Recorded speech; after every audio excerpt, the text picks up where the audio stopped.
Hello and welcome to the 4th episode Oh my of the gosh. Kind of Funny Gamescast. Calm Tim is back, Greg. Just for you. Thank you. Just kidding. I'm Tim Gettys. I'm here with Colin Moriarty and Greg Miller, the coolest dudes in video games. Oh, Hell yeah. Yeah, So- high five, dude. We just did an awesome Resident Evil stream. And that was fun. I liked watching that. That was pretty good. A lot of people were annoyed. Yeah. I didn't remember what to do either, though. Like, every time you were, like, trying to do something, you were like, what is this? I'm like, I don't remember. It's been like years since I played that game, and how many hundreds of games have I played? And those games are obtuse.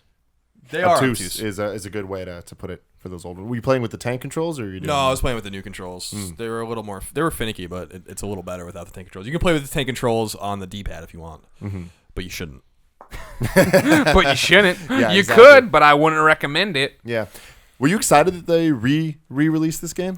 Yeah, I mean, I think the original Resident Evil was really fun. I liked it a lot on PS1, and then the GameCube one, remake was great. And this is just remake in widescreen with some little extra gloss on it and some new control scheme. But I'm a fan of yeah, gloss. it's cool. I would.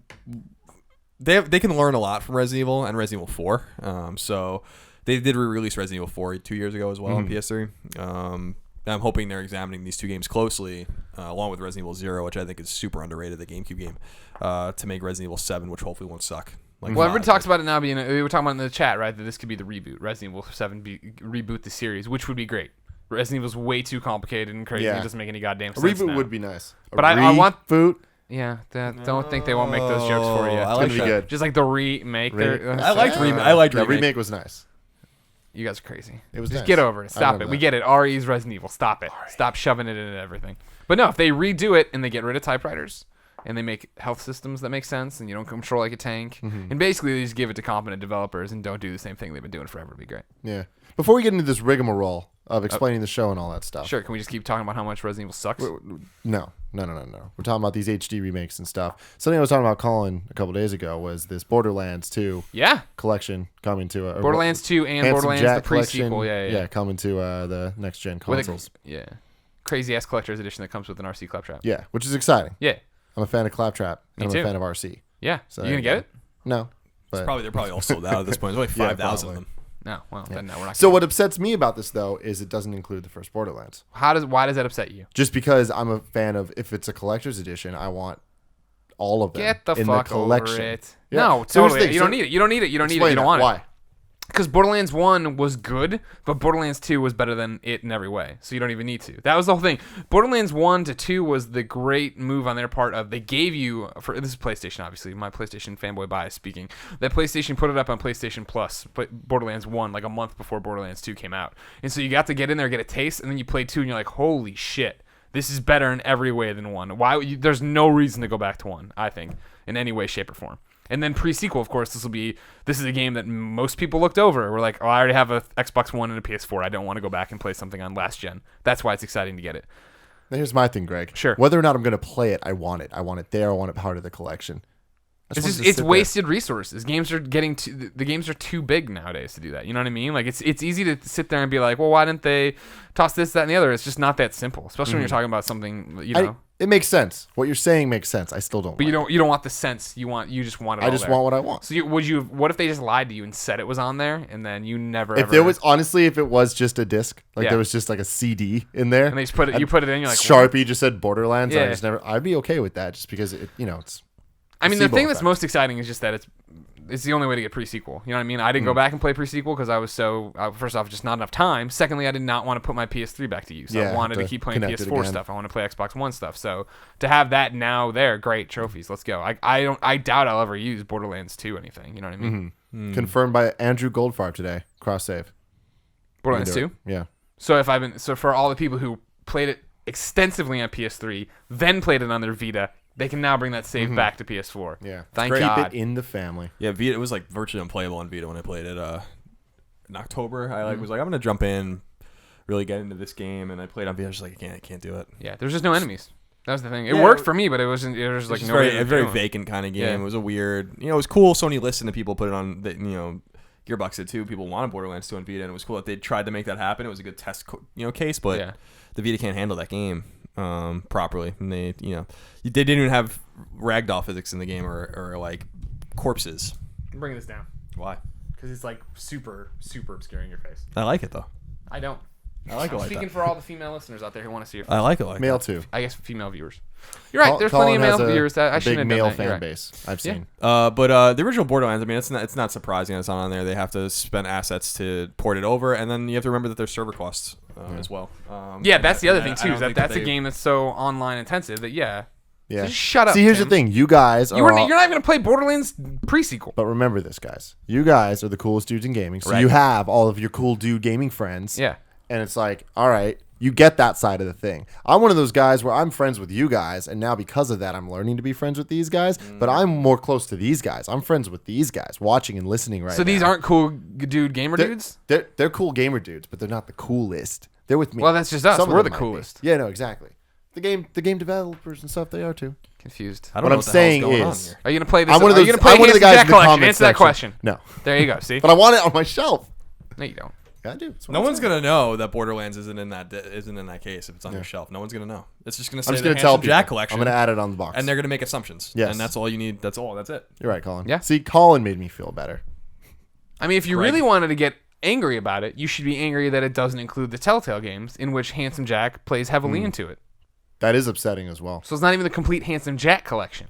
Now, Greg, you just gave me a great segue into the first topic. We call which them Greg is- ways. Wait, you didn't do the rigmarole. I know, Yeah, exactly. okay, I'm saying, which is the great, the whole Telltale thing we're going to talk about. But before that, I want to give you guys the rigmarole of Kind of Funny Gamescast.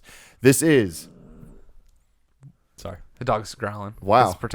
He's he's angry. I don't think I've ever heard him growl like that. Oh, it's because it's funny. If you fuck with them.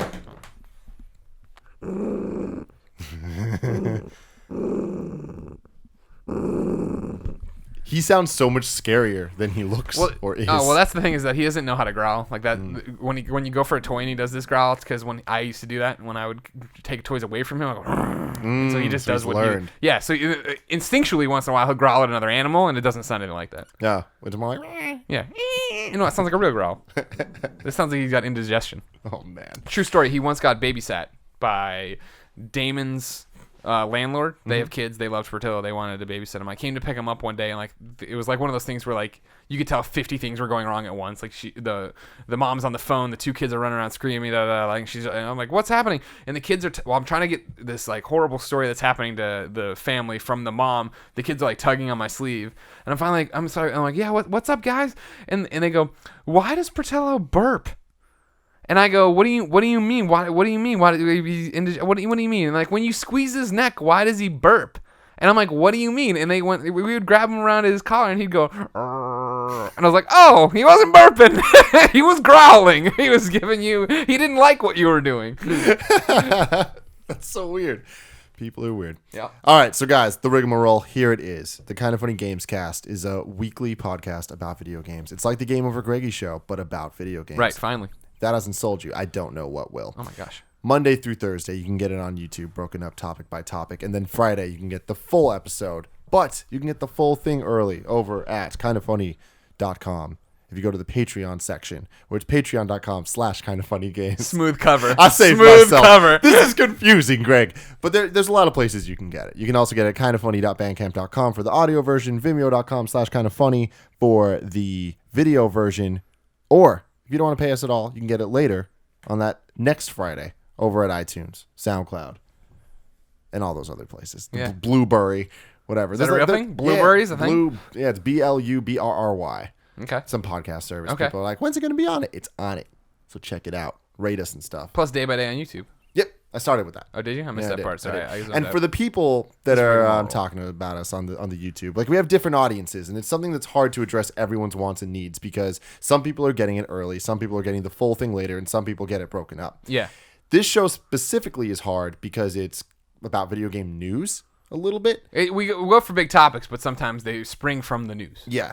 And unlike the Game Over Greggy show, which is we're just talking about whatever, whenever, and it doesn't matter when you listen to it, this is a little more timely. Yeah. So people have been complaining, like, oh, we're getting their news 2 weeks late. The thing you guys need to realize is we're thinking about that. This show is evolving. We're learning from stuff. But the most important thing about this is it doesn't matter when the news happens. It doesn't matter what It's your more our name thoughts on the news and what it means for the industry and all that stuff. So even if stuff happened 2 weeks ago, it's still relevant. Yeah, and I think that I don't know how practical it is. We're recording on, behind the curtain, Greg, where we're recording on Thursday. The show will go up for our Patreons or people that want to purchase it on Friday, and then everyone will start getting it on Monday. It might make most sense for us to continue to do it on Thursdays if we can, because it gets us close to the threshold, the event horizon, really, as we can possibly as it's close to the event horizon. I think we just need. I think like in other words, we record Monday and put it up Friday, and then people don't get it again until Monday. That is late. That's see, very but the thing late. is, like, I think last week we just made a misstep, and the fourth topic was literally just, hey, here's news stories, and today our people are on the YouTube are like, this is really old. Yeah. This is the first time it's been like an overwhelming like, hey, Exactly. this isn't work. When we're about to launch into topic-based topics, you know what I mean? Topic-based segments. Shut the fuck up. I won't take any more of your shit today. Stop it, Colin. I think then we'll be fine. Yeah. So this is gonna be fun. fucking kill It's an this evolving kid. show, and I definitely want your guys' suggestions. So let us know on Twitter at Kind of Funny Vids, at Tim Gettys, at Game Over Greggy, and at No Taxation. Let us know your ideas for the show, and if you have topic ideas and any of that, we would love to hear them. I think we just have to record, like I said, as close to the event horizon as possible, and maybe even structure the show and so that the most newsworthy. Now I don't want to say most newsworthy because we don't bury the most lead timely typically, but goes the in the thing front. exactly, the thing that requires timeliness the most goes in front, followed by the thing that is least timely at the end. Yeah. Even if we're burying the lead, All right then. don't you think? I mean, that No, it makes the sense. most sense. Because Topic number 1: Princess Diana died. She was being chased by paparazzi. that happened literally 18 years ago. A long time ago. We're old. All right. So topic number 1, which is slightly timely, today, the second episode of Telltale's Game of Thrones series was announced. The release date. Right. The release date was announced. They showed a trailer. They said next week, 2 weeks from now, February Yes. 3rd and 6th and shit, right? Exactly. So we got the Xbox One and so the PC, Mac, PS3, and PS4 versions come out on February 3rd. Then the Xbox One and 360 will get it a day later on the 4th, and then Android and iOS will be getting it on February 5th. And then it keeps talking about how like it's continuing the story of the first one, obviously. Right. Episode And, 2. It takes place between seasons 3 and seasons 5 of the show. And it's a side thing, but there's a lot of characters in the trailer. We saw Jon Snow. Have we you saw played all this episode other 1? stuff. I did play episode 1. Okay. Episode 1 was my first Telltale game ever. Yes. I enjoyed it. I was interested at how much people seem to love Telltale games because I was like, I like this a lot, but like, we were talking Game of the Year contenders for those Walking Dead stuff. But Walking Dead's different. Yeah, and I Okay. have not played it. All right. But Clem. it's interesting to me that the gameplay of that could qualify for Game of the Year if it is similar enough to what I experienced in Game of Thrones. I did really enjoy it. The story's really cool, and there is enough there that I was like, oh, I like this. I wonder what different choices would have led me to and all that, and I get it. Yeah. But my question is, I know you two are big fans of the style of gameplay, at least, right? Yeah, I mean, I like adventure games. Yes. But not I'm a all huge adventure fan. games. Huh? I'm a huge fan. Yes, exactly. I know. Just that. laying it on the table for people who are getting there. So my question to you is how First to taste of best this. enjoy a Telltale game, because I want to play the Walking Dead games. Yeah. And I mean, at this point, they're season 1 and 2 are in the can, so Sure. I could just play the entire seasons, Which I front to will be back. doing on twitch.tv/kindoffunnygames next week. Or by the time you hear this week. depending on Yeah. when you get it. Or if you're listening to this for free on Friday, I already did it. You're screwed. But is it best to wait and play the whole thing front to back, or is it best to play it as it's coming out? Okay. Colin and I can sound off on this because we do it incredibly different. Colin waits until they're all out. He can do it at one fell swoop and go. And I do them literally the night they're released, with the exception of Borderlands, which I didn't get to for a couple weeks or days or whatever, I forget. But usually in Walking Dead specifically, and let me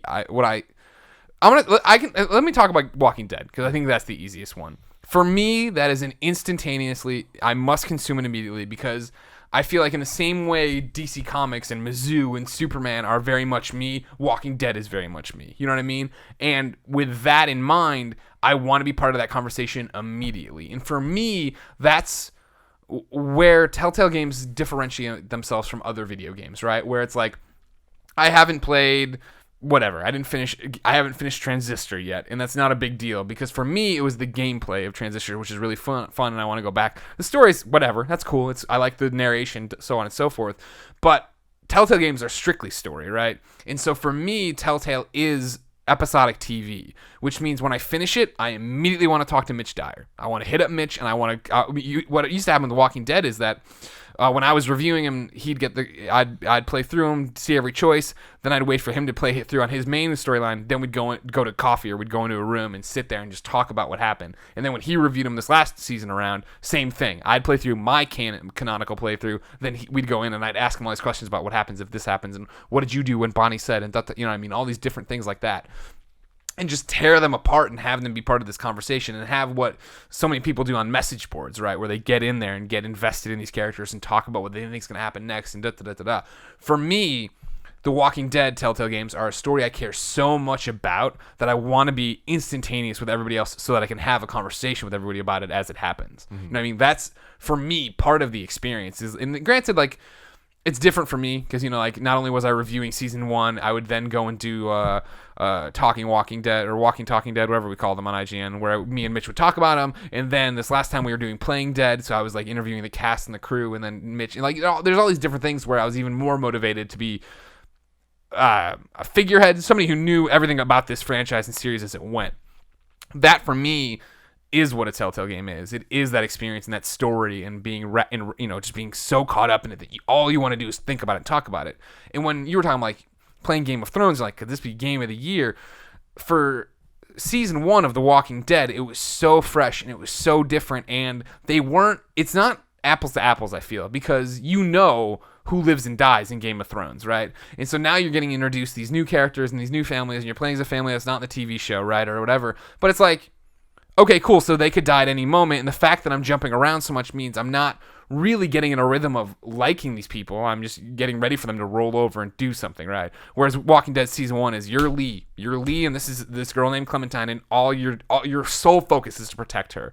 And so to go through that and have those moments of like, I don't know what's going to happen here, or how do I respond? That's where that gameplay and those emotions and everything else comes into play and makes it a different experience than I think what Game of Thrones is. Mm-hmm. So Colin, you take this a little differently. What's your approach? Yeah, I wait till everything's released, but there's pros and cons to this approach.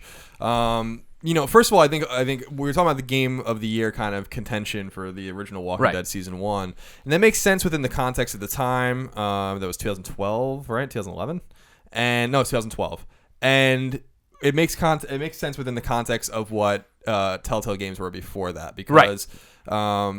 You know, if you didn't play, I only played a little bit of Jurassic Park with Greg, but if you didn't play something like Jurassic Park, or you didn't play something like Back to the Future, or Sam and Max, or Sam and Max is fine, yeah, but The Walking Dead really was next level for them. I mean, the engine still sucked, but like the storytelling was really good, and it's an IP we care about and stuff. So I think within the context of what Telltale did with that particular series, I think it made sense. I think Journey was obviously the clear winner that year, but.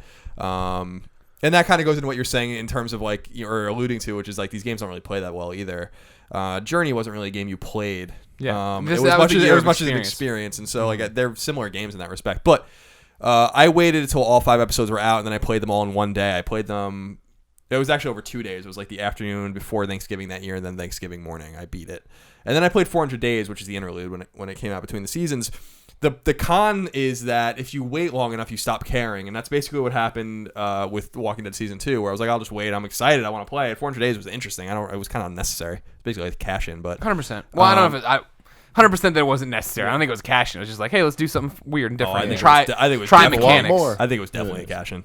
But and just to remind people like, oh, it's coming. You know, like we're doing something. That's true. But the nature of me waiting for season 2 meant that by the time season 2 episode 5 came out, I was like, I don't even care. Like I still haven't played it because it's another game on my backlog, and I think we'll talk about that later. But it's like, you know, I don't have time to even get to that anymore. So maybe it made more sense for me to play them one at a time. The thing is that Telltale flies by the seat of their pants. It's as obvious as the day is long that they like really have no idea when their games are coming out until literally 2 weeks before they come out.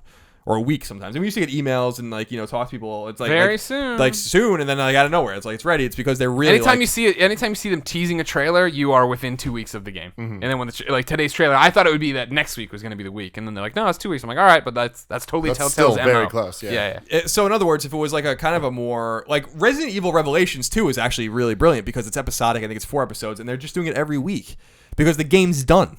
You know what I mean? And like that's kind of what I wish they would do with The Walking Dead or with these other games, is just be like, the game's done and now we're going to release them once a week or once every 2 weeks. And if you at least had a cadence, then it's like, okay, the rhythm is, every 14 days a new one comes out and then I'll play it as they come. But I don't want to play the game and then wait 3 months. I mean, literally the time between the episodes is totally random and it's not consistent. So that's like what turned me off from playing them as they come out. But what's interesting is I feel like it's true what you're saying is totally true, but the way they release games and the amount of games they're doing, which we've talked about before on podcasts, it makes them relevant all the time. You know what I mean? Like outside of Beyond, when we're talking about like PlayStation exclusives, and when we're talking about Uncharted or Naughty Dog all the time, even when we don't know what Naughty Dog's working on, we're talking about them being a great developer, right? Telltale is always relevant in the conversation, which is fascinating in the way that all of a sudden they're doing it, and it makes them, like I was talking about, not even so much a developer as much a network. They are a network, like a TV network, right? They have so many different programs going on. Again, we're this elite gaming race, this master race of video gamers who need to play everything. So we've talked before about, like, is this formula getting worn out? Da da da da. Sure, for us it is, because we're like, let's play everything. But when you are somebody who just cares about Game of Thrones or just cares about Walking Dead or just cares about Fable, then it is like just this different thing to keep you talking and thinking about this. And what's cool about that too is like once you get hooked into it, then you're kind of, if you like it enough, you're interested in going back. Like for example, I'm just not a Walking Dead guy. It just never grabbed my attention, and it's not something, I haven't read the books, I haven't watched the show. It's just not my thing.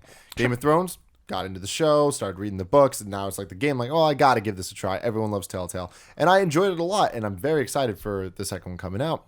And I'm excited enough that I'm like, I want to play the Walking Dead games because everyone liked them, and like that is enough for me. So the TV channel thing is kind of, it's a really good analogy there, because when you watch a TV show, it's like you want to watch more TV shows. You watch one, there's the lead-in show, and then you're gonna watch the show after that and all that stuff. And it's just like I'm getting hooked on this Telltale business. And Telltale's cool too, is because they are just a bunch of different franchises that everyone knows that are mainstream franchises, and they're making these games out of them. I feel like their audience is so varied. Right. And wide. Every very game has audience. a specific audience, and like I have a lot of friends that aren't gamers that know the Walking Dead game and do play it, whether it's on their iPhone or their Xbox or whatever. And that's the other thing for Telltale. As much as we talk about how shitty their engine is and how their games barely run and da da da da, it's like that because it's one of those lowest common denominator things that the thing will run on anything, and that's how they get their games out to all these different people, all these different platforms, and maybe that's to their detriment in terms of how it runs. But in terms of market impact and people knowing and money, they seem to be doing just fine. That was something that was shocking to me playing through the first episode. I was like,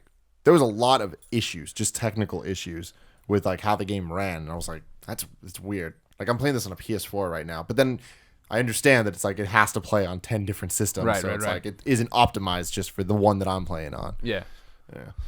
Well, all right. The one thing about you asked, the question was like, how do you play them, right? Like I also want to point out that for me, how I play Telltale games, like literally how I play them, is different than how I play most games. Where I want to walk in, I want it to be dark like I'm in a movie theater, and I usually want headphones.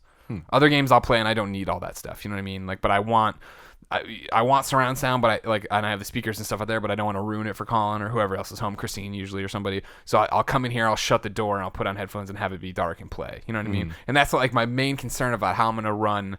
I think when I Twitch stream my first playthrough of Game of Thrones, right, I'm gonna have to ignore the chat. You know what I mean? Just not chat, because I don't want anybody to ruin that experience for me. But I do want people to be a part of it if they want to watch it. I definitely want to stream mine too. Yeah. That'd be cool. There could be different choices. We're both the purest ones. No. I don't think so. Yeah. I'm gonna get nasty. Especially if getting nasty with Marjorie is an option. You're not gonna get that. Marjorie You will won't. remember that. You're not gonna get nasty with Marjorie. I love Marjorie. I know you do, but I'm telling you that's the thing, and that's one of the detriments of bringing in established characters. Who's Marjorie? Is she the best character in Game of Thrones? The one with the smirk? Yeah, I know exactly what you're talking about. She played Anne Boleyn in The Tudors. Yes, The same yes, chick. yes, I yes, love yes. her. Oh my god, Natalie I love Dormer. her. I'm in love with her. Yeah, she's hot. Something man. special. She's Yeah. really hot. Yeah. But you won't get it on with her. Hey, don't tell me what I will or won't do in Telltale's Game of Thrones. I'm just letting you know Episode that's 2. not gonna be an option. I bet. Well, I'm excited for it. And so earlier you were saying that you don't want to wait that long between episodes, and you were saying that in the whole thing you have to wait and then see how all the characters are doing their thing and stuff. For me with Game of Thrones, it's like, even though we don't know these characters, that's what I like about Game of Thrones is even if they're not the Starks or the Lannisters, how many characters or families have been introduced in the show that you're like, I don't give a crap about these people. The Red Priestess and all this, I don't give a crap about you, and now you do because now Oh you know them sure, and stuff. no, I get that, and I'm not trying to take away from that. I think those feelings are coming, but this is very similar to me. Like this is getting back to my own hang-ups about high fantasy or whatever, right? And just the fact that like I played through Game of Thrones episode 1 and I enjoyed myself, but this is what I was driving at earlier when I was talking about this Walking Dead being a special situation. Played through Game of Thrones episode 1, I could not, if you asked me right now to write down the characters' names and who they are, and I can't do that. Couldn't either, but I couldn't from the show. Yeah, it's true. That's what I'm in. But this is my thing of like, I think Game of Thrones might be, and I'm talking about them being a network and consuming them differently and enjoying them differently. Game of Thrones for me might be one that I would have enjoyed more if I just waited for everything to be out. Because in the same way, I remember watching season 1 of Game of Thrones Sunday to Sunday. Yeah. And Christina and I dropped out. We'd come back and every show would start, and I'm just like, I don't know, who's this guy? Yeah. What is this guy's connect? I don't know, blah blah. And then we dropped out. And then season 2 started, and it was amazing. And we went and marathoned. And when you can watch everything back to back to back to back to make those connections, to remember, oh, that's what this person did, and see it play out in a quicker, stance. Like I'm always talking about, like how the writers envision it when they write it. They write this story, and they keep it. They think you're gonna have the same hooks throughout, and you lose those week to week. That might be the difference for me in that game to make me care more about those characters. But looking back, of course, it's like even with Walking Dead season 1, like the way I felt about Kenny in episode 5 isn't what I thought about at introduction of episode 1 when I was just like, who's this hillbilly? Yeah. With Game of Thrones, it's definitely an investment, and that show took me like I had to watch the first episode like 4 times to even care. But then I started watching it, and like every single character looks like Robb Stark, and you're like, all right. But then eventually you're like, oh, it's the Red Lady. Oh, there's like these nicknames that come up, and you're like, all right, the Red Lady, everyone's favorite. Yeah, and you get these things, and I just hope that by the end of the Telltale Game of Thrones series that there is those nicknames you give some of these characters who are like, oh, it's that person, it's that person. These characters exist. And the fact that they make the whole world, it is the Game of Thrones TV world. And it feels like it. And because they have the voice actors and the likenesses and all that stuff, I love that because I feel like I can almost treat the games as if they are it's another season of Game of Thrones. And I'm like, all right, I don't know these people, but I bet you I'm going to care about them eventually because I always do. Yeah. So, yeah. All right, guys. Next up, we're going to talk about a little Sony Bend. Now, Colin. Yeah. You know a lot about Sony Bend. I have a weird obsession with Sony Bend. Actually. Yes. So, well chronicled. What happened today, once my computer gets up? I like how you just pound on the mouse pad over and over again. It's like hit the power button. nothing works, so you just pound on it over and over again. There you go. Now you got the red keys. You're all set. There we go. Tim doesn't understand computers. I don't. He's adorable. All right. Type in your password. Have you ever used this computer before? No password. Hold on. He's never used this computer, Colin. He's never used a computer ever. All right, so on Reddit today, a former employee of Sony Bend claimed former employee. Yes. Oh, yes, exactly. So Allegedly. Then there was a thread on NeoGAF here where someone said, will there be a new siphon filter? And he goes, ha, no, don't hold your breath on that one. Source, I worked at Sony Bend for 8 years. John Garvin got burned out on siphon filter. He wanted to make something different. People seem to ignore that Gabe Logan died at the end of Logan's Shadow.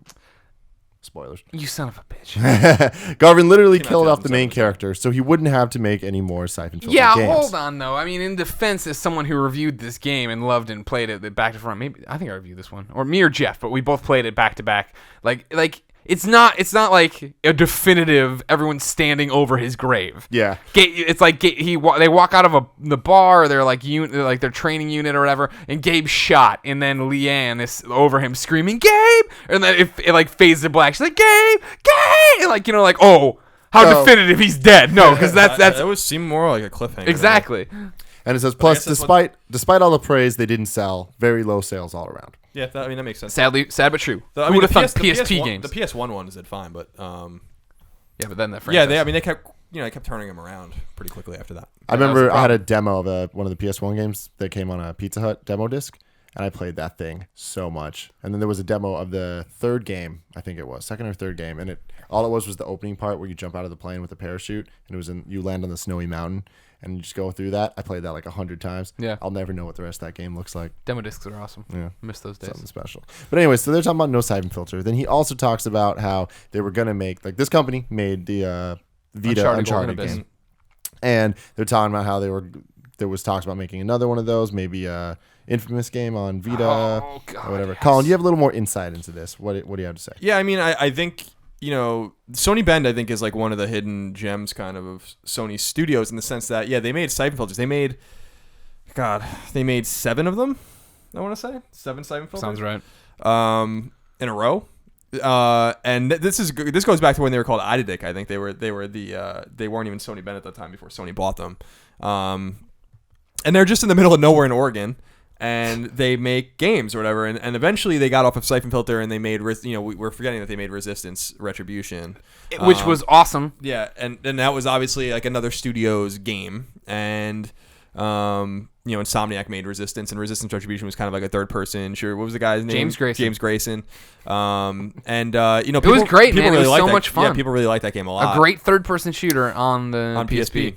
And then they made Uncharted Golden Abyss, and they did a really nice job with someone else's story. In this case, Naughty Dog. So this particular rumor from the alleged ex-Bend employee is saying that they wanted to make another Uncharted, and that Naughty Dog didn't really want them to because they were afraid of franchise fatigue, and that makes sense to me. I believe that Uncharted Golden Abyss sold exceptionally well. One of the best-selling, if not the single best-selling game on Vita. Makes sense. Over 1 million. MPD confirmed to me. A long time ago, I emailed them about a story or whatever, and they did confirm that Uncharted did over 1 million units. But I'm not sure if that's worldwide. I'm not sure if that's only in the United States. I'm not sure if that's digital or retail. Who the hell knows? It's a lot of units for especially back when Vita was really, Vita's always been struggling, but when there was very few Vitas. So a lot of people bought Uncharted. It's not surprising that Sony would want another one. What's more interesting is that Greg and I think especially me, have been talking for a long time about how Infamous needed a game on Vita, and that it made a lot of sense to put Infamous on Vita. And why isn't Infamous on Vita? It doesn't make any sense, and especially with Cole and PlayStation All Stars. That was our big plan. That was our big scheme of why this is happening. Yeah, and they're still pushing him. And especially with Second Son, where Cole is literally like spoilers. Spoilers about Second Son if you haven't played it. Like Cole is literally nowhere to be found in that game, which was like really, really surprising to me because I was like, he's got to be like. I waited until the end of that game. I'm like, he is definitely in this game. He is the bad guy in this game. I was expecting like a post-credit sequence of just like crackling lightning or whatever as he walks up on Delson spray painting. Mm-hmm. So it seems to me that they have they had some weird mixed plans for Infamous that then come to fruition, and who knows what Sucker Punch is going to do with Infamous if it's going to continue or if another studio will do it. I'm kind of curious to see what's going to happen with that too. But so it makes sense. I believe everything he's saying. I also believe that when you work at a studio like Bend that made their own game and made their own product like Siphon Filter for a really long time, and then got well known as taking good care of other people's IP, that eventually you kind of to inspire your people, you got to make something original again. And it's probably for the health of the studio that they make their own game. We've known that Bend has been working on a PS4 game for a long time, and every Sony-owned studio is working on a PS4 game. Says Shuhei Yoshida. So yeah, Shuhei Yoshida himself says that. So even studios like Bend or like Sony Cambridge or some other studios that you might expect would be working on Vita games are actually working on PS4 games. It's not to say that they're not also working on Vita games. Mm-hmm. So they probably aren't working on Vita. Well, I think it is very safe to assume that Studio Japan is working on Vita games. Sure. But probably Gravity Days too, and whatever else. Patapon. So I don't know, man. It's interesting. It's always interesting to hear something out of Bend because they are the quietest Sony studio and I think the most overlooked Sony studio. I would have expected that they would be much closer to showing their game than they are. Let's not forget that Golden Abyss went gold for the Japanese. Yeah, in fall of 2011, and it was a launch game in Japan. I have the Japanese version, and it's just the English version. So they've not black market. So they've not released a game for 12. It's been like 3.5 years. Like they should definitely be well on their way. But it seems like they lost a lot of time in pre-production. I was gonna say, how much do you think it was that they were working on Uncharted Golden Abyss 2, and then they're like no, and then they started doing pre-production on Infamous, and then it was like no. Mm-hmm. That seems like there's a lot of logic to what could easily be a bunch of bullshit. Yeah. Yeah, I mean, Colin and I could sit here and spin a whole bunch of rumors on why something's happening at Evolution. You'd be like, well, it kind of makes sense. I mean, but what he's saying makes sense in the sense that, maybe he's lying and he just knows this, knows the way developers work really well, but that, they made and scrapped a bunch of demos for the Uncharted sequel on Vita, the sequel to Golden Abyss. That takes time and resources to make. Yeah. And I know that they worked really intimately with Naughty Dog and Amy Hennig at the time to make Golden Abyss. A lot of the resources and assets in that game come from Naughty Dog. So, that makes sense. The Infamous thing makes sense. Sucker Punch kind of controls that. And if they're going to make an Infamous game right around the time when Second Son comes out, that's probably not a good look. That makes sense. Well, this goes back to the thing we're talking about, franchise fatigue, right? Of like, yeah, get another Golden Abyss or whatever out, and then it's like, well, no, we have Uncharted 4 coming. It needs to be a big deal. There has to be a gap there. Well, okay, we'll get an Infamous out. Well, no, we're launching Second Son. There needs to be a gap there. The biggest thing that he says in there is that they've had a lot of brain drain there, and that doesn't surprise me either. Considering again, you have to inspire your people to do their own IP. It's probably not very fun to be a studio outside of Naughty Dog, for instance, and write an Uncharted game and have to pass everything through them because they control that IP. So everything makes sense in there. I just think we're closer than farther away from seeing what they're working on. Yeah. So this idea of franchise fatigue, do you think that every franchise can hit that? Or are there some games that can just come out whenever they want and it's fine? I think for me it comes down to, yes, everything can hit that, period. It depends on what you're selling. I think we see Call of Duty every year, right? And people aren't, it's maybe waning a bit, yada, yada, yada, but it's not tanking, right? It's not doing plateauing. It's not doing Guitar Hero, nosedive or anything like that. And that's because that's a franchise that's based on online and tight gameplay, right? It's not based on story and character in this, right? And that's when you start moving around these different, from Black Ops to Advanced Warfare or whatever, you start getting around different characters and different storyline. The antithesis of that for me, and I think a lot of gamers, clearly by the numbers, is Ratchet and Clank. So many Ratchet and Clanks on PS2, and then they fucking kept coming on PS3, and then by the time they realize something's wrong, they're like, well, now we'll do all for one. Now we'll put them into different scenarios and different kind of games, and people were like, no, stop. You know what I mean? And like they stopped, and now they're not rebooting, but they're remastering, building it from the ground up. Yeah. Like that's an example of like for sure franchise fatigue, right? Of like when your selling point is Ratchet and Clank, not Call of Duty, guns and whatever, and this and futuristic warfare or old school warfare or whatever. Yeah. When it's just like it's based on two characters, that totally becomes a thing. And I'm worried about that with not. I think the worry for that with Uncharted was real for 3. I think like we always talk about, right? If 3 would have come out as 2 and 2 would have come out as 3, the same thing would have happened where people were like, oh man, 3 so much better than, you know what I mean? Like you compare whatever game would have filled the whole of 3 would have been like, well, it's not as good as 2. As the other one. And so like now that we've had that, Uncharted 4 I think can easily supersede everything and be like, this is the best Uncharted, blah, blah. But even then it's like, all right, like how many more shenanigans can Drake get into and us not get sick of them? So do you think that with the Vita games specifically, the franchise fatigue can also hit when it's a console game versus a handheld game, even if they're different games? Yeah, I think so. I mean, I would take it a step further than Greg. Nothing is immune to franchise fatigue. Nothing. And it's not only franchise; it's types. Like we talk about with superhero movies and superhero TV shows and all this stuff. Nothing is immune to like hitting a saturation point. You can see it everywhere. Like saturation points just being hit everywhere. The thing is that companies won't stop until they hit it. It seemed like Sony was trying to be smart enough to be like, we don't want to hit it. Yeah.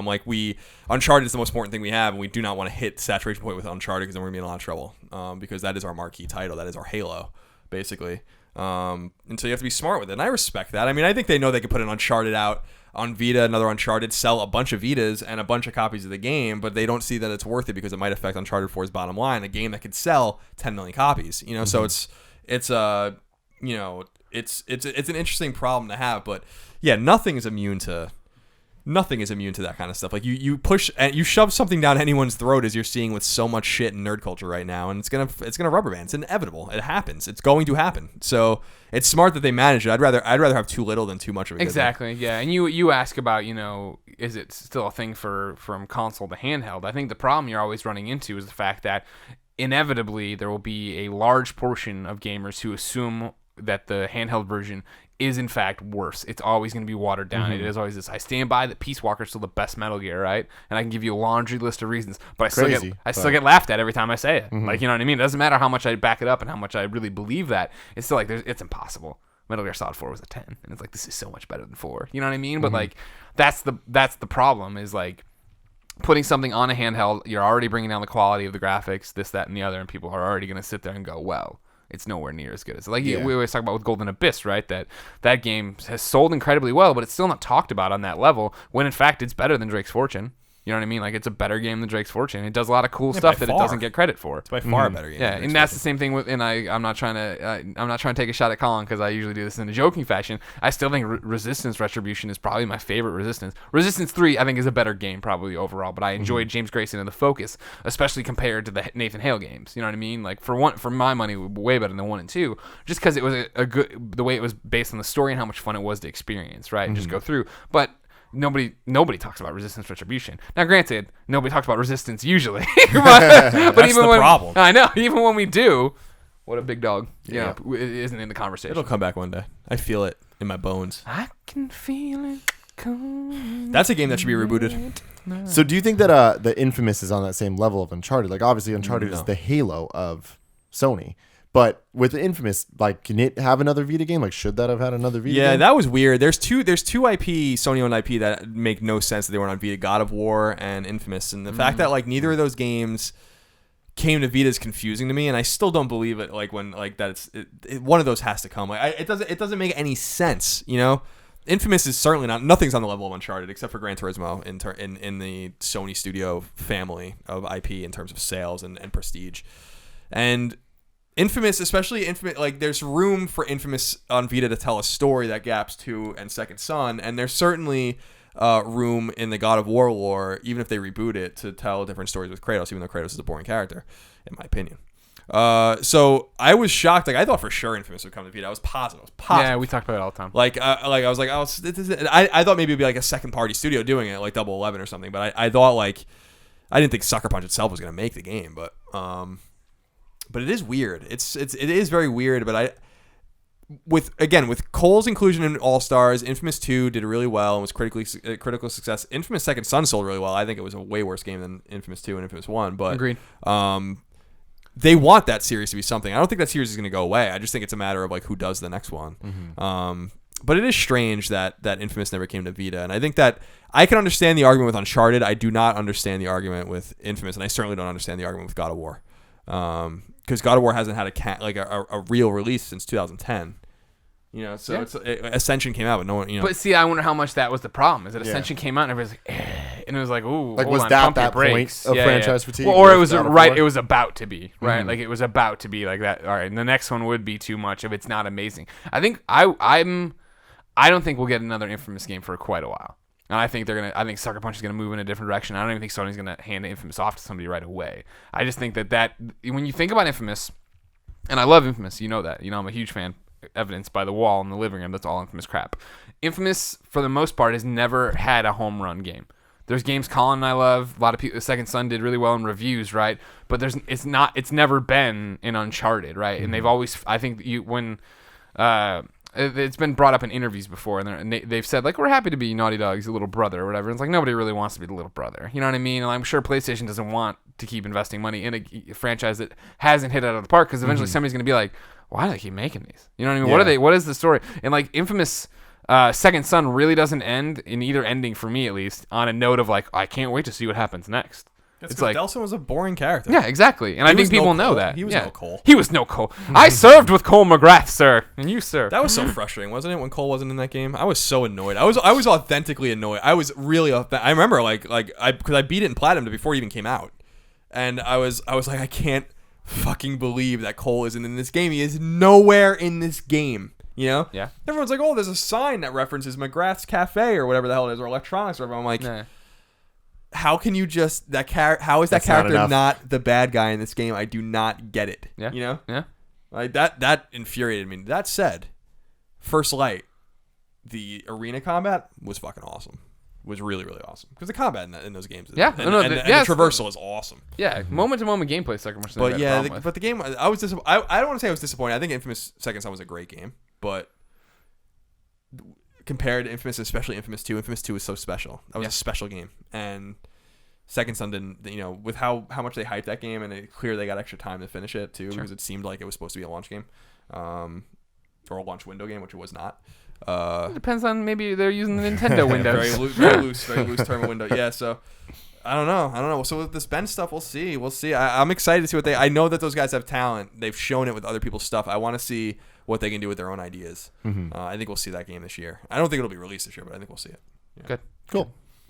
Next up, Club Nintendo is closing down. Nintendo's going to have some sort of new rewards program. Right. Starting January 20th, they're going to stop doing the whole accepting the codes for Oh, their games no. and all that stuff. Where will you get your hats?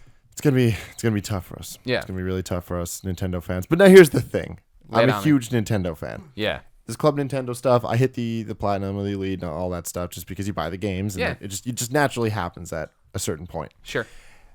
I've never gotten anything that I'm like, oh yeah, thanks guys, I really wanted that. This made What my have life you better. gotten? Run me through the laundry list of things you've gotten. Honestly, it got to the point that I stopped even picking it. I just was like, this stuff doesn't interest me enough to get it. Yeah. I got the playing cards. That was cool. And that was the fun thing that everyone wanted. You're like, oh, I wanted those things. Then it's like, well, great. I have these Nintendo playing cards that I Yeah. could have just bought other different Nintendo playing cards and been fine for $3.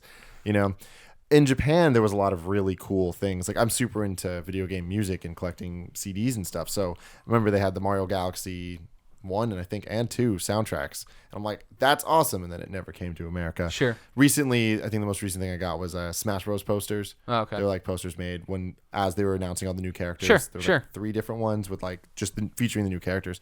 And that's cool, but they're just posters. And I guess it's one of the things that's like, well, what do I expect from this? Yeah. Like, I'm just buying the game. Like, They've what given him out a Mario hat, though, didn't they? And a Tanuki tail, I don't know. Just the hat. hat? Someone's gotten a hat out of Club Nintendo. Guaranteed. Yes. But most of the time, it's just posters or just like little doodads that are. And you get that don't coins, matter. right, that you can- Well, it's the coins that you can use for your shop, but it's ridiculous amounts to get nothing, and a lot of times you can only use them for certain stuff. And it's been interesting. And it's one of those things where it's like I want it to be better, but I don't really have an answer to what I want from it. And they say that they are rebooting it. There was going to be something new, and it's interesting to me because they've been doing this for quite a while. Like, 6 years, wasn't it? 6 years, yeah. So Yeah. since I think the Wii was kind of the first time it like came into our beautiful world. But what do you guys like? What would you want from a reward system? I mean, I always thought Club Nintendo was cool.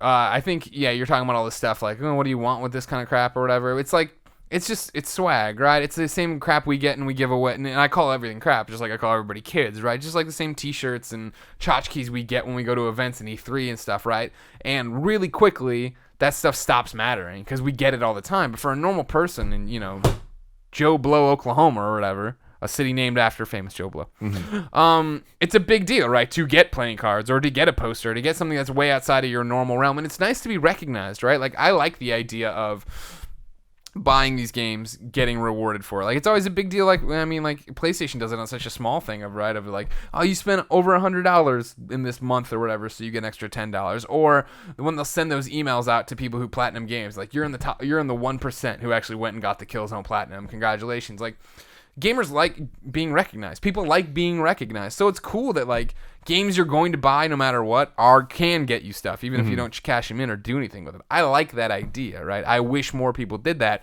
What would I want to see out of the program? Cooler things. Like it should be that a free amiibo, coins that aren't out of control, right? In terms of like, okay, you're getting money off or a percentage off, something like that. Exclusive items for your me, different puzzle pieces, stuff like that. What about you, Colin? I agree. I think Club Nintendo had it as right as anyone had it. I guess is what I'm saying. Because people look at achievements and trophies, and they wonder, and I wonder. I'm like, well, we like to get Greg and I like trophies on PlayStation. And it's like, well, what is the real point of this? But beyond the point of just having them to show off digitally. So I like the idea that Nintendo had this thing where you can buy a product and kind of register it and just get points for buying their products. It made a lot of sense, and it makes you want to buy their products, so it works for them too. And then they just kind of give you little tchotchkes and shit like that. And I like the coin idea. People have been tweeting us a lot saying like 250 coins will get you Super Metroid, which is pertinent because that's what we're doing for Game our of the first book month, club, our Game of the Month kind of book club thing on Kind of Funny. But what I would really like to see is a combination of the two. Like, I want to see trophies, for instance, on the PlayStation platforms mean something. And I want to see Sony just include little sheets, of paper with their first party games or whatever, where it's like register this and you get some points and et cetera and so on. And then you can buy little tchotchkes or get special in-game items or icons and stuff like that. Yeah, Just they did that. You remember the PlayStation Rewards program where they went through and did that, where it was just in beta, it was a test group or whatever, but I, through IGN, I had to buy a million things. I was running the PlayStation channel, so I hit legiendary status. Oh yeah, and so you get those icons. It gave you different icons that would say legendary. And then they got rid of that, right? Yeah, well, yeah, it just was one of those things. I'm assuming that you look at the interaction with it and how much it really mattered, and da da da da. It wasn't a big enough deal for them, but that's what I'm talking about. Just like a tip of the hat is all anybody's ever looking for, right? Like to say, hey, you're cool. It's like on our Twitch streams, right? Like our subs get the little kind of funny guy next to him. And that's a cool way to stand out and be like, hey, I'm part of something and I do something. And what you guys are saying makes a lot of sense. And it's one of those things where I feel like if you did combine the two things, the idea of it being tied to it, you have to buy it and then you register this thing you bought. It's so cumbersome. And you have to go and there's a serial code. You put this in here. You have to make an email account. You have to do all this. I don't like that. I like the idea more like if it was more achievements and trophies based. That's awesome. It's you have this game, play the game, and then we'll give you rewards. If you got coins based on what you did, even if it was just save file, you have a save file for this game on your system or whatever. If you got points for that, I think that's cool. Or even if you like things you download and DLC and all that stuff.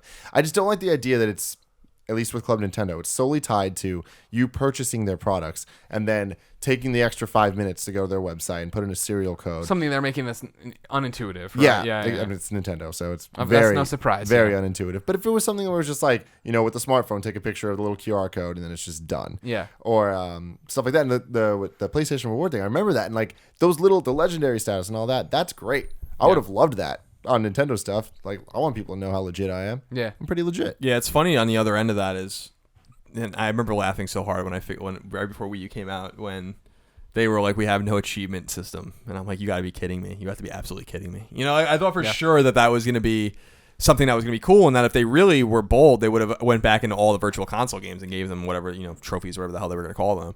Because people would. Can you imagine? No, I couldn't imagine because I was really excited about like when Wii U September, October, or August, September before Wii U came out. I'm like, this is gonna be awesome. Like, I really think they're gonna do something cool, and I'll go back and buy all that fucking shit.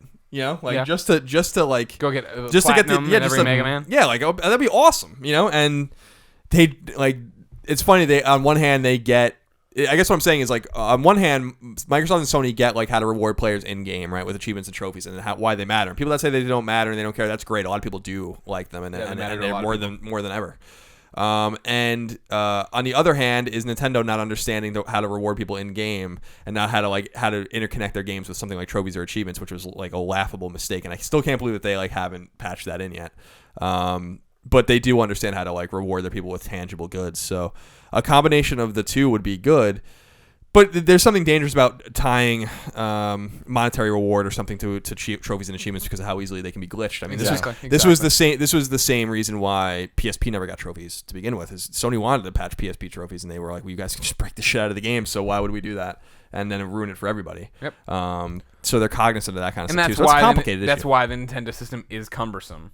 You know what I mean? Because you have to buy it, open it, and it's a one-time use thing. It's not like something, you could just QR and pass to Kevin. He QRs it too. Kevin, he would do that. He passes it to Fredo, and Fredo doesn't know what a Nintendo game is. Yeah, so we'd stop. Monsters. Just give up. Yeah. He doesn't want no chopsticks. Yeah, it's a giant can of worms. But I like the idea of it being there. I like the idea of, that option being there for people to belong. Like, it worked the opposite on me, right, of where I buy 2-3 Nintendo games a year, right? Maybe 4, I guess.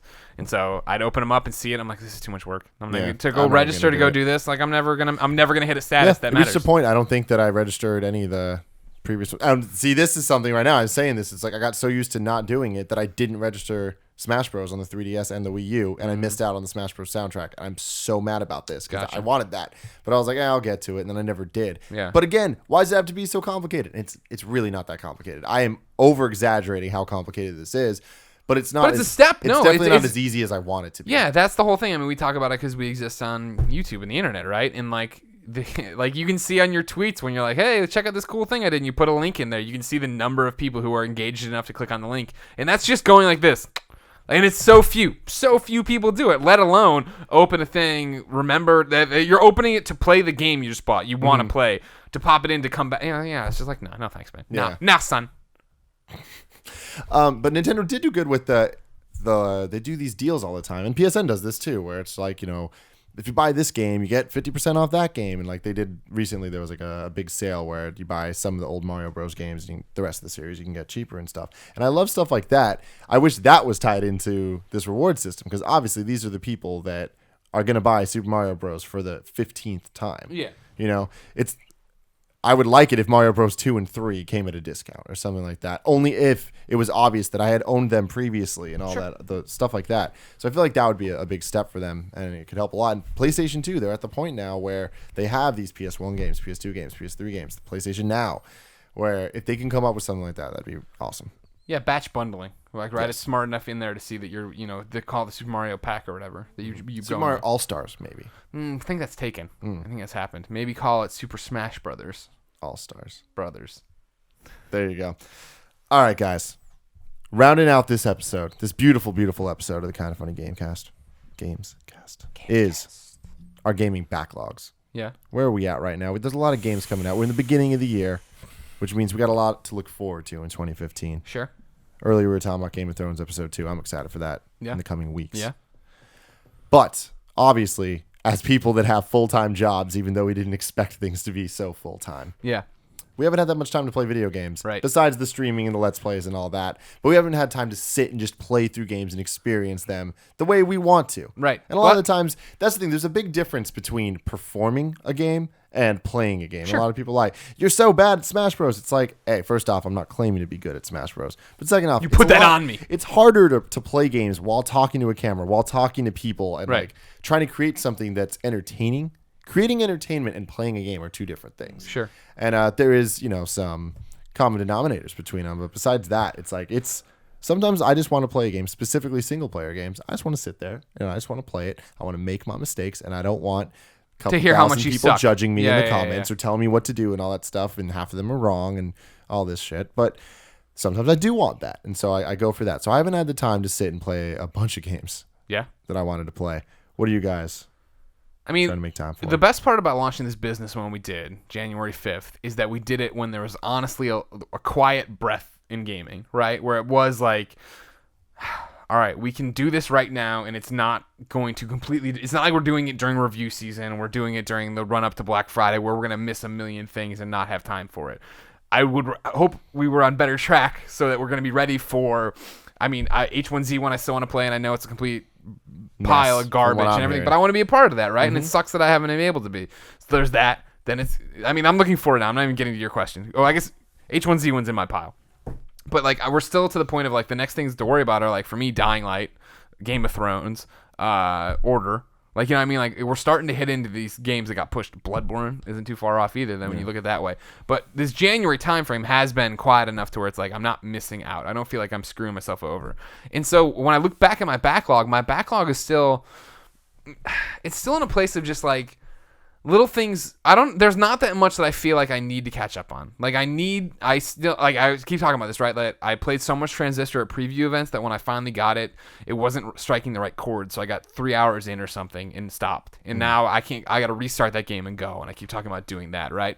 But like Dragon Age isn't a game that speaks to me. And I played an hour of it, maybe even less. And I was just like, totally get what's up. Watch Christine play a lot. Totally respect what they're doing. Not my game. I don't want to go back to it. Far Cry. Played a ton of it leading in, we did so many Let's Plays at IGN with it that by the time I got home and I started going into it, I was just like, it's Far Cry 3, which was amazing. And I know all the new stuff it has, which is amazing, but I don't want to go play that. You know what I mean? I still need to beat Costume Quest. So far it's Transistor and Costume Quest. Costume Quest, I played on a stream in December because that was when I could finally get to it. And I still have a lot left in that little campaign too. But that's another game that doesn't stream well. It's a game that I wanted to sit there and laugh at the jokes and the no dialogue and enjoy myself. But it's not, my backlog doesn't feel as crazy as I think it sometimes gets. It starts getting crazy when I look up there and I'm like, shit, right, I do want to do for a Throwback Thursday Death and Return of Superman. I do want to play Ghostbusters on NES. I see all these cartridges that are games I played and beat when I was a kid, but are up there that I want to do for our content. And like balancing that with the Walking Dead stream, with our daily Let's Plays, with The Order, with Bloodborne, with Uncharted, like all the games that are actually going to come out, the fucking Batman DLC that I still want to do, the Mr. Freeze stuff, you know what I mean? Like there's all these little things out there that are like not even backlog, it's just mini annoyances that I want to try to get quelled before we get to the heart of the season. And the season being this year. Yes. I don't even know where to begin. That's the problem has gotten bad. It's gotten really bad because even before we left IGN, there's just no time. There's no time to play anything. I think Transistor is a good example. I never played Alien Isolation. I never played Shadow of Mordor. I never played Dragon Age. I never got to screw around with Costume Quest. I never got to, even Citizens of Earth was a game that I really, is a game that I really want to sit down with and play now. Ironclad Tactics is out now. I want to beat Resident Evil again.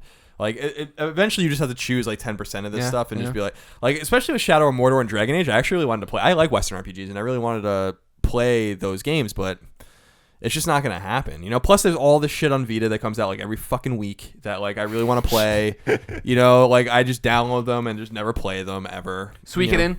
I was so, where's Suikoden 2? Where's Suikoden 2? I got Suikoden 2. I played 45 minutes of it, and then something happened, and I totally never got back to it. And now I'm to the point of, do I restart that game? Like, what is even happening? I know I'm cleaning tar off the ground. Why? What's happening? See, that's the worry I have about Majora's Mask coming up. Yep. Where it's like, I know I'm going to want to play it. I'm super excited for it, but like I'm worried that I'm just not going to. That's my And then same... if I do, I'm going to play it for a little bit and then just be lost and not know where I am. And then That's my thing with Grim Fandango coming out. Is like, I never played Grim Fandango, and I know how special a game it is and how important it is to adventure games. And so, like, yeah, I'm going to start it and play it. And, like, I remember when I didn't like adventure games because they were cumbersome and weird. And how does this water bottle interact with that light to, you know, turn on this to make them? And I was like, oh, and, like, that's what's going to happen. Is I'm going to sit down with Grim and play 15, 20 minutes of it and get to that puzzle and be like, all right, I got to stream something else. I'll do, and never get back to it. Destiny. I want to be level 30 in Destiny, which is not hard. And I'm, like, level 25 because I get to do an hour of it and then I'm totally pulled away from it forever.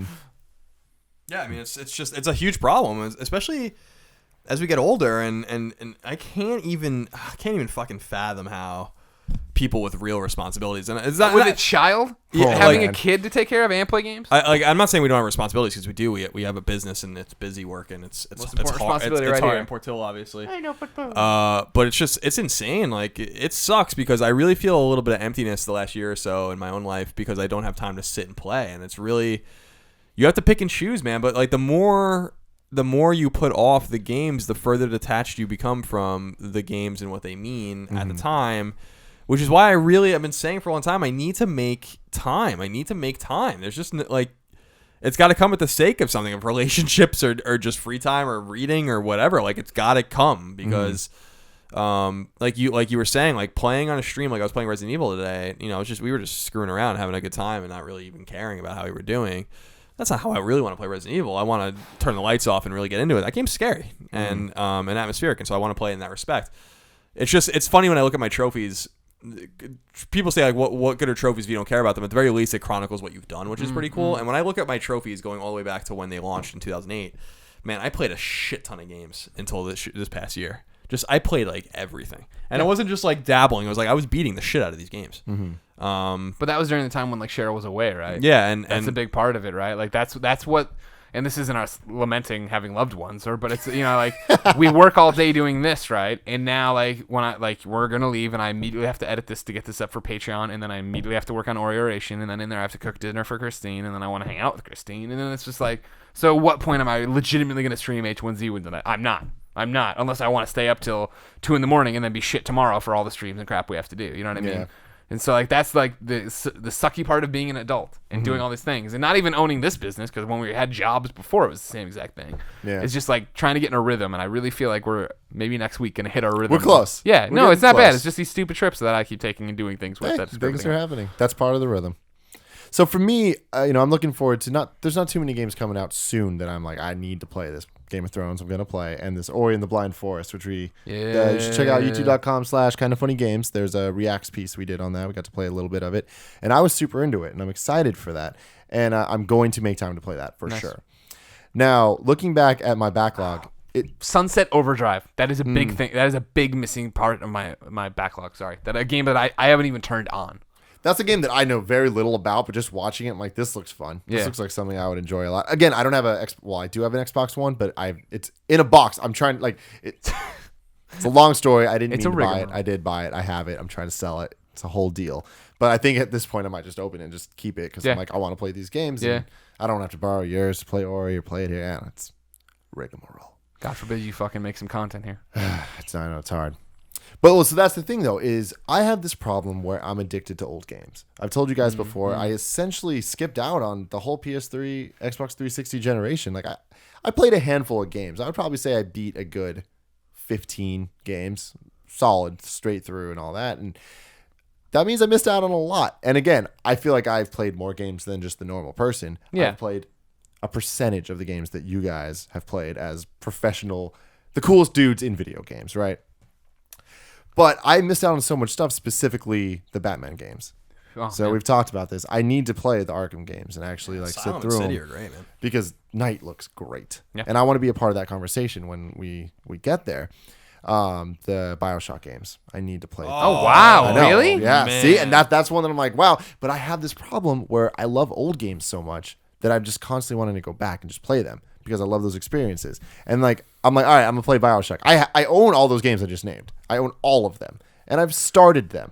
And I'm like, BioShock. Then I start them again. I'm like, But then I look So over and I'm good. like, oh, there's Tony Hawk's Pro Skater. Oh, I wonder if it's still as good as I remember. And I play it, and then I get stuck playing that. I'm like, oh, I'll just play through these a couple levels or whatever. And then I'm like, all right, cool. Now it's dinner time, Yeah, yeah. And that keeps happening to me, and especially now that we're doing these Throwback Thursdays and stuff. I'm gonna get addicted, guys. This is gonna be bad. And now that there's HD remixes and all this stuff, I'm like, well, shit. Now I have to play these because Now I have to because play they're old these. and new. And a big They're example old of and that new. is Kingdom Hearts, where it's like last time I played, like I love Kingdom Hearts. The last time I played it, or Kingdom Hearts 2 was 2005, 2006 when it first came out, Yeah. And now that there's the HD collections, I'm like, well, I want to replay these, but that's an investment. And that's a problem with these RPGs, Japanese or it's a Western. huge problem. It's like, how are we supposed to play all of them when they're all 100 hours, Yep, that's 100% true. And it's like, especially when I want to play these old games. I want to play Kingdom Hearts 1. I want to play Kingdom Hearts 2. Backlog games are games I never played. Kingdom Hearts Birth by Sleep. It came out on PSP. I was so excited for it, but it came out so late in the console's run that I was like moving on to the next thing and doing other stuff, and I never played it. Now it's on PS3, so I get to do that. But I'm like, well, if I do that, I want to play 1 and 2 first. I want to, like build that back up. And I'm like, oh, I also want to play Final Fantasy 10 and 10 too because those came out. Oh, Jesus. And I'm just like, I just get into this thing where it's like it gets so daunting. so daunting that I'm like, oh, I'm just not going to do it. I'm just going Yeah. to play Tiny Toon Adventures. Right. But When, I mean, when the email was specific, a lot out of control for Kind of Funny. Yeah, it would be like, there's too many emails to answer. I'm just gonna read a book, or I'm gonna read a comic, or I'm gonna check Twitter. You know what I mean? Like, it's just like you gotta try to find a way. You can't. Yeah, I mean, out of the games you mentioned, I mean, I don't like BioShock Infinite. I think it's vastly overrated. I never beat it. I was not into it. I thought it was strange. It was very un-BioShock to me. I don't know. A lot of people agree with that. Some people don't agree with it, but it felt like a shooter, and BioShock is not a shooter. First and foremost, in my opinion, it's first person and you shoot things, but it's not like That's not what you know, it's like not Metroid. yeah, it wasn't like Call of Duty, which is what I felt like parts of Infinite were. But the original BioShock. Mm-hmm. Oh my God, that's the game that stuck out to me. Like, you have to play that game. That game's fucking extraordinary. That game is extraordinary. A very, very, very important game. So you should definitely play that. I'm you down. should I mean, I definitely want to. make time to play that game. So good. I played the first hour of that game, I swear, probably 5 or 6 times. And like, I'm into it. I'm so into it. It's just like, then I move on to the next thing. And again, then it gets hard because not only do I also want to play all these other games and they're huge investments, and it's just like, then we have to make the content and do the entertainment thing. And I love that. And I actually, it's a fact. I love that more than I love actually playing the games. And I love playing games. But there's something about like making content from games that is so much more exciting to me.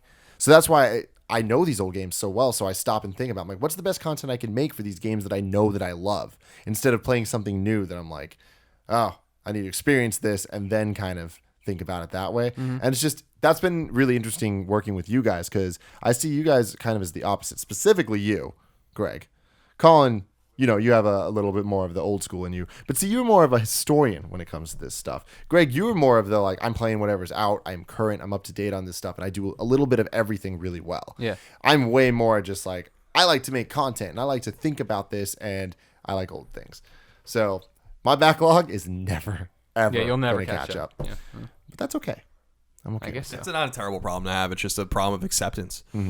I had that thing with when Black Flag came out. Yarr. And I don't even like Assassin's Creed even at all. But I gave Assassin's Creed 2 I gave Assassin's Creed 2 a chance a little bit. People yelled at me for not giving enough chances. Then I platinumed it to prove that I played the game all the way through. And I was like, I still hate this game. Oh, Colin. I still hate it, but there's my platinum trophy. And then I played Assassin's Creed 3 because I was like, oh, this is fucking awesome. Look at the setting. And the setting they nailed everything. The travesty of Assassin's Creed, of course, is they nail everything but the gameplay. And then when Black Flag came out, I was like, well, I'm going to give it another chance. People really seem to like it. It seems like maybe they fixed some things. I'm not really sure that's really true. And that was the first time where I was like, I can't play this game. I don't have time. And that was when I was like, I wrote it off completely. Like, I'm never playing Assassin's Creed ever again. That was like one thing I just checked off my box. I'm like, I don't even, so when the new one came out this year, Unity or whatever, I was like, I don't give a shit. I'm not like, that's not even on my radar anymore. I don't care. Yeah, that was the thing too. like- Of like, I was so satisfied with Black Flag that when Unity popped up and then Rogue and they were like, well, Unity's this and then, but I mean, they go back and forth on everything. I was just like, they're not even on my list of things to do. You know what I mean? Like I've seen you play it. I understand that it's this. I understand that it's that. I watched their video reviews. I read on it to make sure I was up to date on them. But then it was just like, yeah, that's not even something on my list. I don't feel like I need to play that anymore to experience what it is. So Assassin's Creed perfectly encapsulates every single thing that I just said about my problem with Backlogs.